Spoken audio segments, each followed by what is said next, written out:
अरे नारायण नारायण, आशा तो नहीं थी प्रभु, किंतु रावण को आत्मज्ञान भी हो गया और सत्य के दर्शन भी हो गए। हाँ देवऋषि।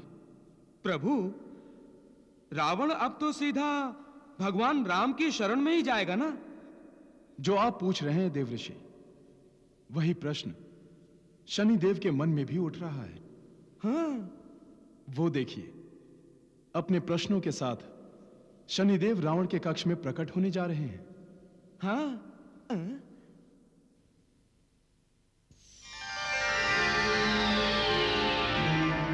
प्रणाम दशानन।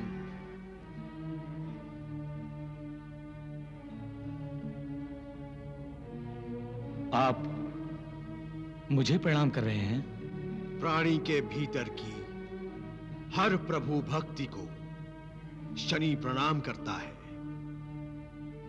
तो क्या आपको अभी तक मेरे भक्त होने पर संशय था? संशय तब होता जब मैं तुम्हारा साक्षात्कार करता, परंतु तुम पर तो काम, क्रोध, मोह आदि वासनाओं का इतना मोटा आवरण चढ़ा था कि तुम्हारा सत्य रूप कभी दिखाई ही नहीं देता था। और अब आत्मज्ञान के तेज से तुम्हारे काम, क्रोध, मोह आदि वासना रूपी शत्रुओं का दमन हो चुका है रावण। अब तुम में कोई आसक्ति नहीं रही, कोई विकार नहीं रहा रावण। तुम्हारी अंतरात्मा बड़ी उत्सुकता से मुक्ति की प्रतीक्षा कर रही है।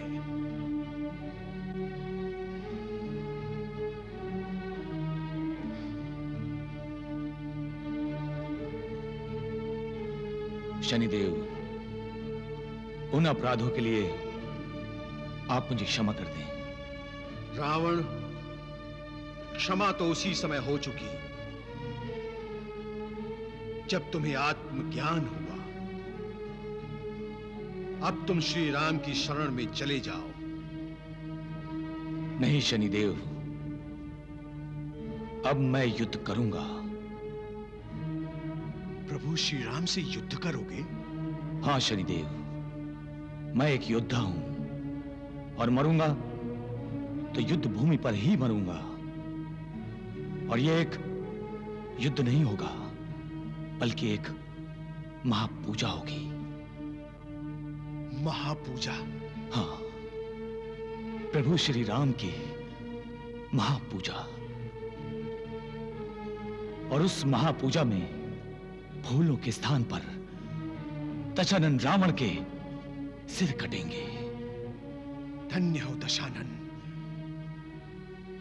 धन्य हो, धन्य हो दशानन। तुम्हें मेरा प्रणाम, तुम्हें मेरा प्रणाम दशानन।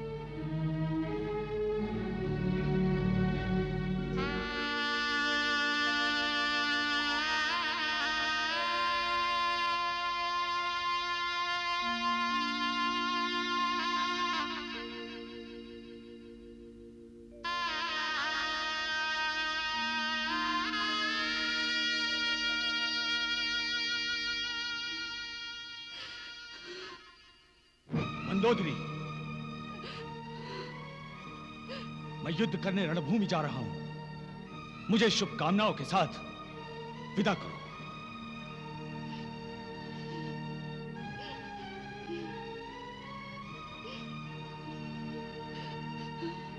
क्या तुम्हें स्मरण नहीं कि युद्ध पर जाने वाले सैनिक के लिए हंसकर विजय कामना की जाती है? पर आज तो मेरा अंतिम युद्ध है, अंतिम भेंट है हमारी। नहीं स्वामी, नहीं। आज से पूर्व जब भी मैं रणभूमि पर गया हूं, विजयी होकर लौटा हूं, और आज भी विजय मेरी ही होगी। स्वामी, मैं यही इसी कक्ष में अपने विजेता स्वामी का स्वागत करने की प्रतीक्षा करूंगी।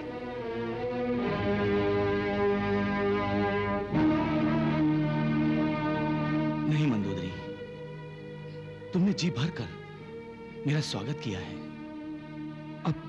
अब नहीं। इस जन्म में हमारा संबंध समाप्त हुआ। नहीं स्वामी, नहीं। हाँ, किंतु मैं जान चुका हूं कि मेरे जीवन में तुम्हारा कितना महत्व है। मैं भगवान से प्रार्थना करूंगा कि अगले जन्म में भी तुम्हें ही मेरी पत्नी बनाए।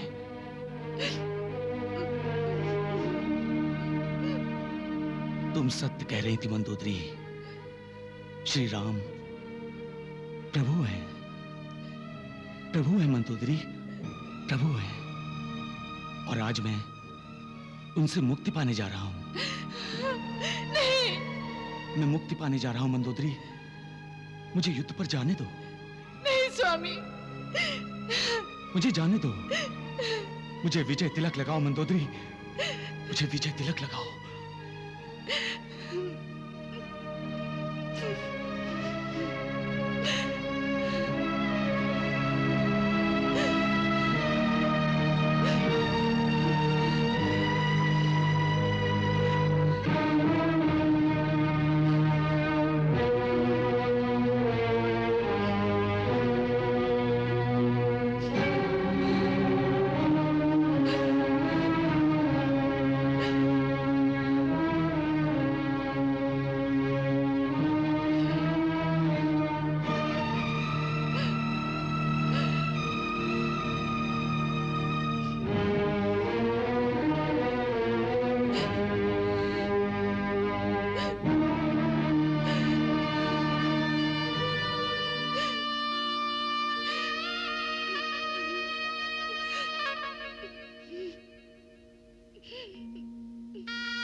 विजयी भव स्वामी।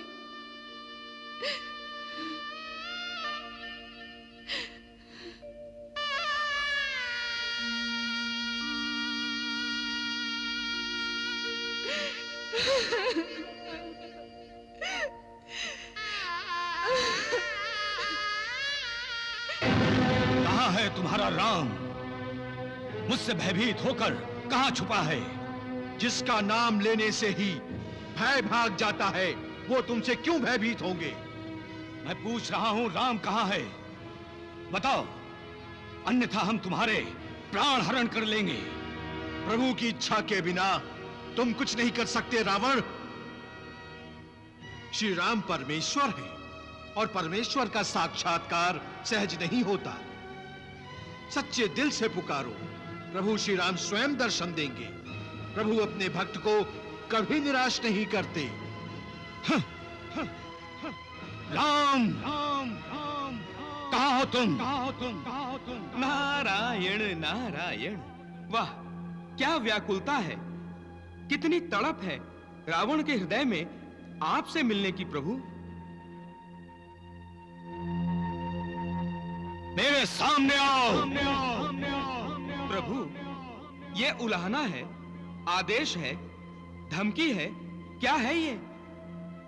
आपको स्मरण नहीं देवर्षि? रावण ने तो महादेव शिवशंकर पर भी अपने बल का प्रयोग किया था। कैलाश सहित उन्हें भी अपने बाहुबल से उठाने चला था।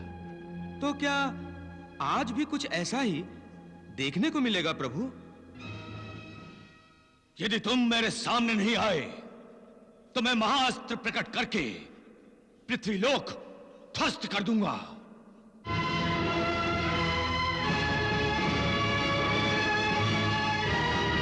तुम मुझे ढूंढ रहे थे रावण? अच्छा हुआ कि तुम मेरे सामने आ गए। पृथ्वीलोकवासी तुम्हें परमेश्वर समझते हैं। वो समझते हैं कि तुम्हें कोई नहीं जीत सकता। परंतु आज मैं अपनी शक्ति का परिचय दूंगा और तुम्हें जीतकर संसार से पूछूंगा कि अजय कौन है, रावण या राम। तुम परमेश्वर को अवश्य जीत सकते हो, किंतु शक्ति से नहीं। क्यों? मैंने महादेव शिव शंकर को अपनी शक्ति से नहीं जीता था। रावण, शक्ति कहां से प्राप्त होती है? भक्ति से। तुम्हें कदाचित इस बात का ज्ञान नहीं है कि शक्ति में भक्ति निहित है और भक्ति में शक्ति। नारायण नारायण। तुमने अपनी शक्ति भी भक्ति से प्राप्त की है, किंतु तुमने इसका दुरुपयोग किया है और इसका मात्र एक दंड है, मृत्यु दंड। अच्छा, तो तुम मुझे मृत्यु दंड दोगे। सावधान।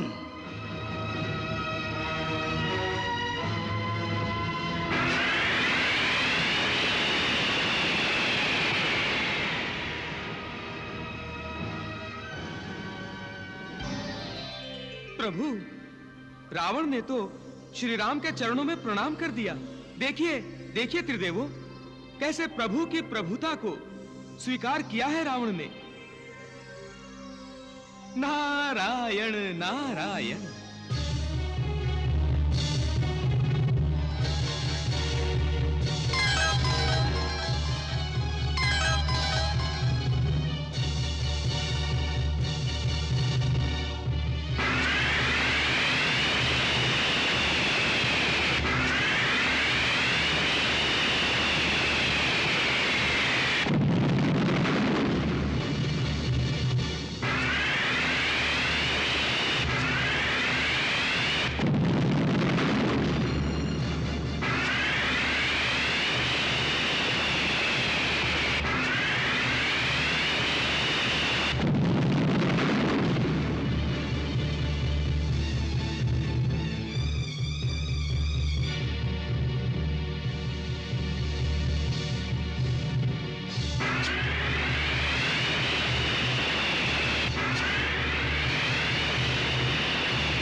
नारायण नारायण।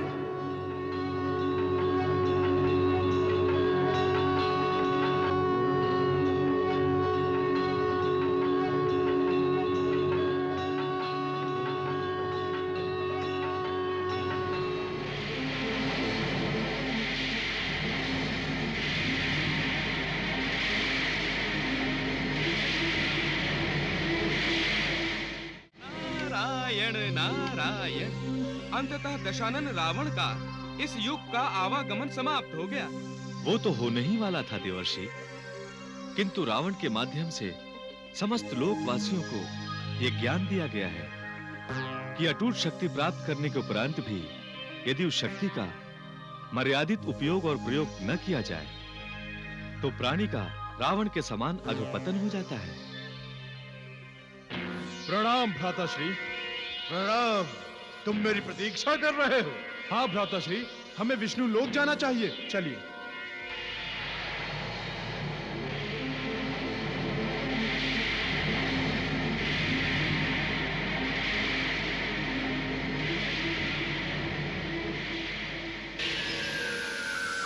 वो रहा विष्णु लोक।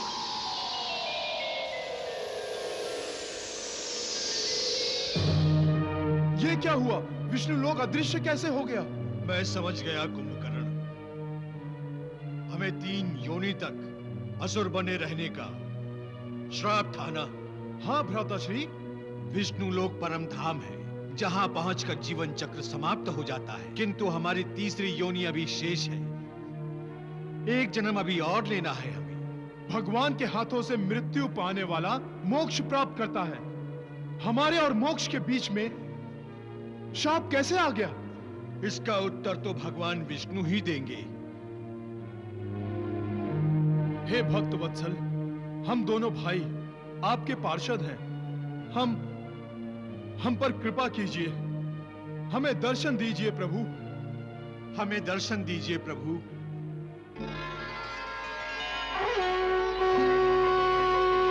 प्रणाम प्रभु।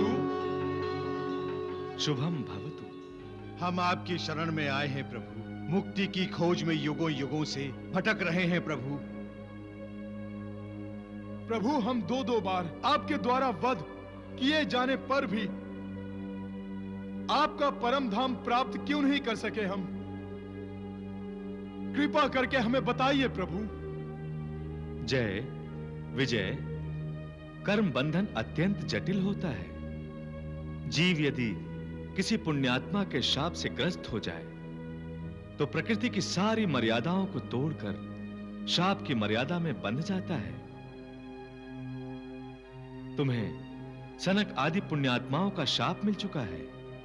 इसी कारण मेरे हाथ से वध किए जाने पर भी तुम मुक्त नहीं हुए हो। जय विजय, बस अब एक जन्म और है। उसके पश्चात तुम दोनों शाप से मुक्त हो जाओगे और मुझ में ही समाहित हो जाओगे। प्रभु, रावण के रूप में मैंने सदा अपने आप को परमेश्वर का ही रूप समझा। भगवान शंकर की आराधना भी मैंने उसी परमेश्वरत्व को पाने के लिए की थी। तुम्हारा आशय समझ गया मैं। अब तुम्हें अपने तीसरे जन्म में शंकरी और वैष्णवी दोनों रूप प्राप्त होंगे। मैं कृतार्थ हुआ प्रभु। और मैं प्रभु? तुम्हें तो जय के अनुसार ही फल प्राप्त होते रहे हैं, क्योंकि तुम उसके अनुज रहे हो। अब हमें क्या करना होगा प्रभु? नए जन्म की प्रतीक्षा और साथ साथ ही इस जन्म जन्मांतर के चक्र से मुक्ति की भी प्रतीक्षा। प्रणाम प्रभु।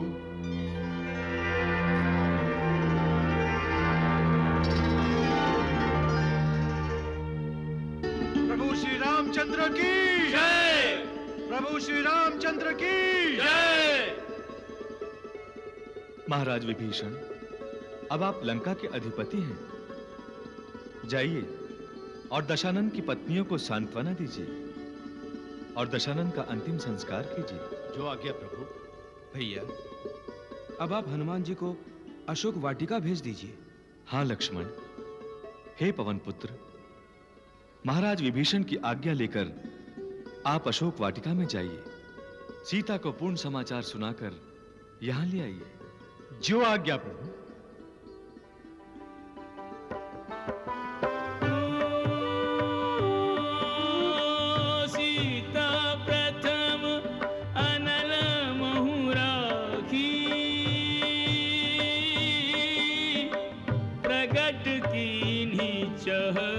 अंतर साखी।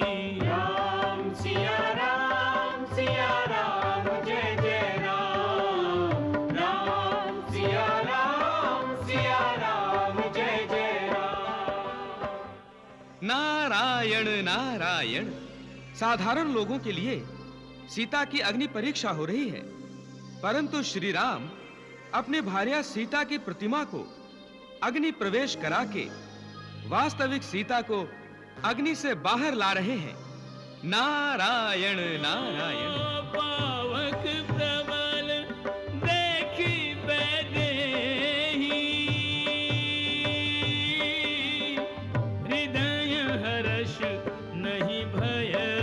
अछूते ही राम सिया राम जय जय राम सिया राम जय जय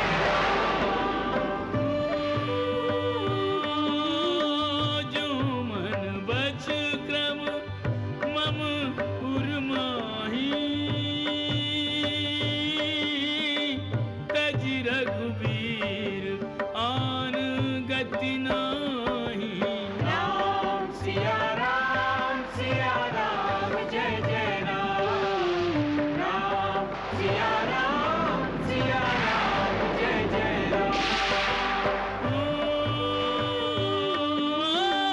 तौ कृसानु सब कई गति जाना कहू हो श्रीखंड समाना राम सिया राम जय जय राम सीता मैया की जय, सीता मैया की जय, सीता मैया की जय। सीताराम की जय, सीताराम की जय। सियावर रामचंद्र की जय, माता सीता की जय। श्री राम सियावर राम अयोध्या का राज्य अपने और अपने भाइयों के बेटों को सौंपकर स्वयं निज धाम चले गए। सियावर रामचंद्र की जय।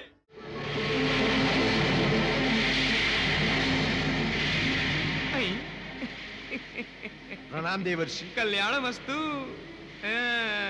अंतरिक्ष में आनंद की उड़ानें भर रहे हो तुम दोनों, हैं? हम तो भटक ही रहे हैं देव ऋषि, नीचे से ऊपर भेज दिए गए हैं और ऊपर भी हमारे लिए द्वार बंद हैं। हम कहां जाएं देव ऋषि, कहां जाएं?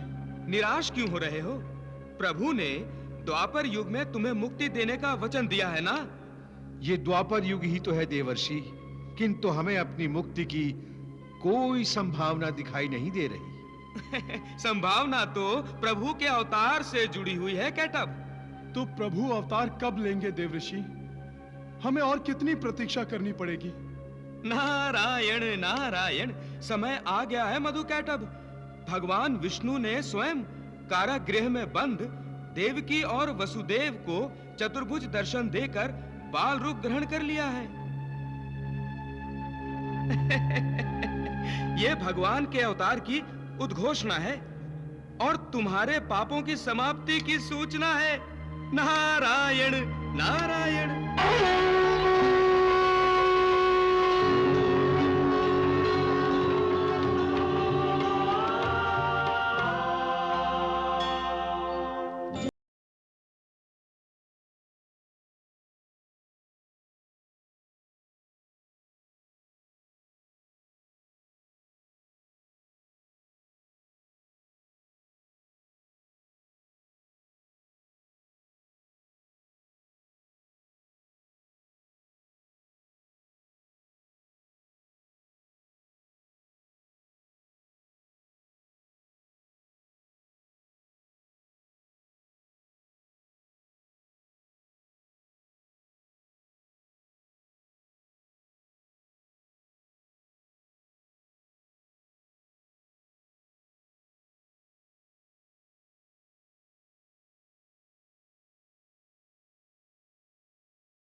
जब जब हमारा जन्म हुआ है, भगवान ने उसके बाद तब तब अवतार लिया है। परंतु इस बार भगवान ने अवतार ले लिया और हम अंतरिक्ष में बवंडर में फंसे तिनकों की तरह घूम रहे हैं महर्षि। चिंता क्यों करते हो? अभी बाल कृष्ण ने पूतना, तृणावर्त, बकासुर और अधासुर जैसे राक्षसों का संहार किया है और अक्रूर के साथ मथुरा चले आए हैं। हाँ, ये सब तो हो रहा है, किंतु हम पाप के कीचड़ से कब बाहर निकलेंगे? वो क्षण आ ही रहा है। श्री कृष्ण कंस द्वारा बनाई गई रंगभूमि में पदार्पण कर चुके हैं। परंतु वो कौन है जो चिल्ला रहा है? आई वो वो मगध देश का राजा जरासंध है। गुप्तचर, असत्य समाचार देने का दंड जानते हो? भोजराज कंस मेरा जमाई है और तुम उसके वध का समाचार मुझे दे रहे हो। समाचार अशुभ अवश्य है सम्राट, किंतु असत्य नहीं। भोजराज कंस का वध किया जा चुका है। नहीं, नहीं, ये नहीं हो सकता। इस धरती पर कौन है जिसने स्वयं काल को युद्धम देहि कहा है? कौन है जिसने उसकी ओर आंख उठाकर देखने का साहस किया है? उसका नाम बताओ गुप्तचर, उसका नाम बताओ। हम उसके साथ साथ उसका नाम लेवा भी जीवित नहीं छोड़ेंगे। गुप्तचर, हमें उसका नाम बताओ। कौन है वो? कृष्ण। वो बहरूपिया। हम इसी समय मथुरा पर आक्रमण करेंगे। क्षमा कीजिए महाराज, आपका महामंत्री होने के नाते मेरा आपसे निवेदन है कि आवेश में आकर कोई भी कार्य करना बुद्धिमता नहीं है। इससे पहले स्थिति पर विचार करना आवश्यक है। कैसा विचार महामंत्री? मेरी दोनों पुत्रियों अस्थि और प्राप्ति को उस कृष्ण ने विधवा बना दिया है और आप मुझे विचार करने की मंत्रणा दे रहे हैं। मैं आपकी पुत्रियों की दशा पर ही विचार करने को कह रहा हूं महाराज।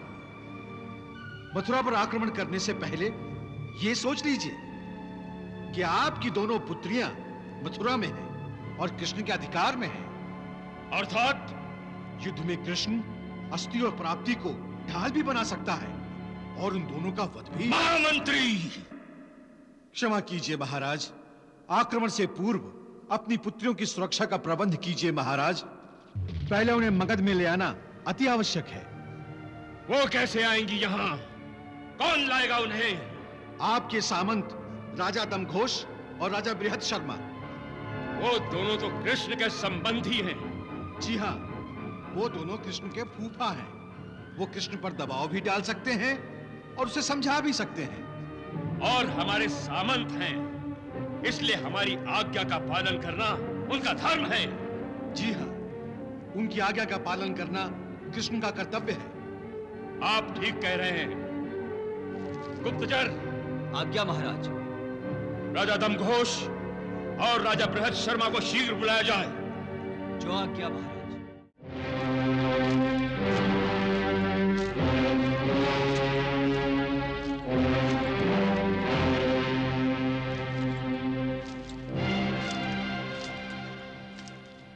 महारानी श्रुति देवा। प्रणाम स्वामी। आपके माथे की सिकुड़न बता रही है कि आप किसी चिंता में डूबी है महारानी। स्वामी, राजनीतिक समस्याएं तो हैं ही, किंतु आजकल पारिवारिक समस्याओं का बोझ भी बढ़ता जा रहा है। आप क्यों चिंता करती हैं महारानी? राजनीतिक समस्याओं का समाधान आप हम पर छोड़ दीजिए। महाराज जरासंध के पास जाने का अर्थ समस्याओं का समाधान नहीं, समस्याओं की गणना में वृद्धि हो सकता है। तो इस बात की जानकारी आप तक पहुंच गई कि जरासंध ने हमें बुलाया है। इसीलिए मैं चिंतित हूं। मथुरा में जो घटनाएं घटी हैं, उनका प्रत्यक्ष नहीं, अप्रत्यक्ष रूप से संबंध हम ही से है। कृष्ण ने और बलराम ने जरासंध की जमाई का वध किया है और उनकी दोनों बेटियां मथुरा में हैं। जरासंध को उनकी सुरक्षा की चिंता होगी और उनकी बेटियों को विधवा बना देने वाले लोगों के प्रति द्वेष, नफरत और घृणा भी वो अवश्य ही प्रतिशोध की ज्वाला में जल रहा होगा महारानी। किंतु वो प्रतिशोध लेने के लिए अपनी दोनों बेटियों का जीवन दांव पर नहीं लगा सकता। तो क्या उसने हमें अस्थियों प्राप्ति को मथुरा से लिवा लाने के लिए बुलाया है? ऐसा ही जान पड़ता है। नहीं महारानी नहीं, हम इस झमेले में नहीं पड़ना चाहते। तो क्या आप जरासंध से शत्रुता लेंगे? जरासंध की बात मानेंगे तो कृष्ण हमें अपना शत्रु समझने लगेगा। नहीं, वो ऐसा नहीं करेगा। वो मेरे भाई वासुदेव का पुत्र है, मेरे पति और अपने फूफा का अपमान वो कभी नहीं करेगा। आप केवल उससे मेरा ये संदेश कहिएगा। क्या? उसे कहिएगा कि उसकी बुआ श्रुति देवा ने उसकी बचपन की लीलाएं सुनी और देखी हैं। वो तो ये भी जानती है कि वृंदावन में उसे भगवान माना जाता है। फिर भगवान के होते हुए उसकी बुआ की गोद सूनी क्यों है? ऐसा कौन सा पाप किया है मैंने? हाँ महारानी, संतान न होने की भावना मनुष्य के जीवन में कभी-कभी निराशा भर देती है। मेरी बहन श्रुति और महाराजा दमघोष की हम जैसी ही व्यथा है स्वामी। हाँ सच, महाराज दमघोष को भी जरासंध ने बुलाया है। महाराज, आप मगध जा तो रहे हैं, मगर मेरा मन अस्थिर भी है और भयभीत भी। महारानी, हम जरासंध की कुटिल नीतियों से अनभिज्ञ नहीं हैं। हम जानते हैं वो बेहद शर्मा और मुझे मथुरा भेजने की सोच रहा है। इसीलिए मैं चिंतित हूँ। मैं नहीं चाहती कि मथुरा से हमारे संबंध बिगड़े। मगध राज जरासंध की बात अस्वीकार भी न कीजिए और कृष्ण से शत्रुता न लीजिए। पहले कृष्ण आपके भाई का पुत्र है और दूसरे साक्षात भगवान का अवतार है। सुना है, यदि कृष्ण भगवान का अवतार है तो उसे मेरी ओर से इतना अवश्य कहिएगा कि भगवान की कृपा अपने सगे संबंधियों पर नहीं होती क्या?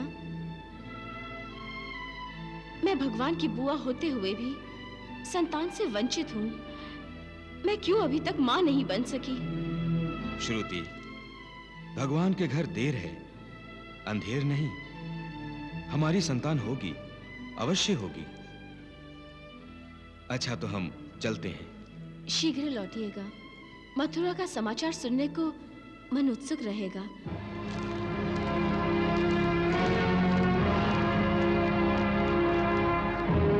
सम्राट जरासंध को दमघोष का प्रणाम। सम्राट जरासंध को वृहद शर्मा का प्रणाम। मेरे वीर सामंतों, मैंने एक विशेष कार्य के लिए आपको बुलाया है।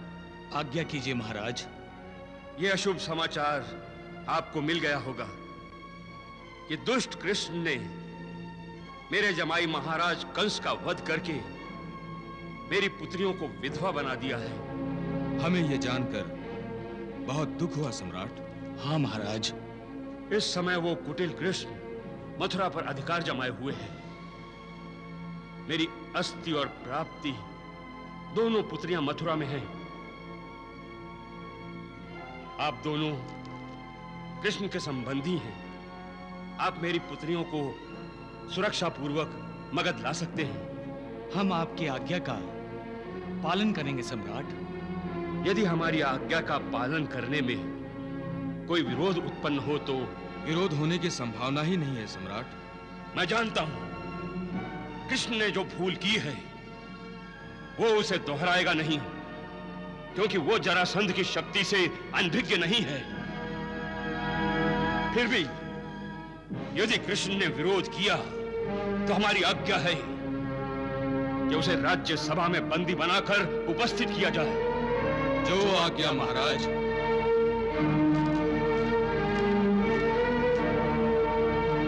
महामंत्री जी सम्राट। आपकी क्या अनुभूति है? कृष्ण क्या हमारी पुत्रियों को मगध लाने में बाधा बनेगा? वो मूर्ख नहीं है सम्राट, और आपके सामर्थ्य से अपरिचित भी नहीं है। अरे आपका विरोध करने की तो वो सोच भी नहीं सकता। आपके सम्मुख अभी तो वो बच्चा ही है।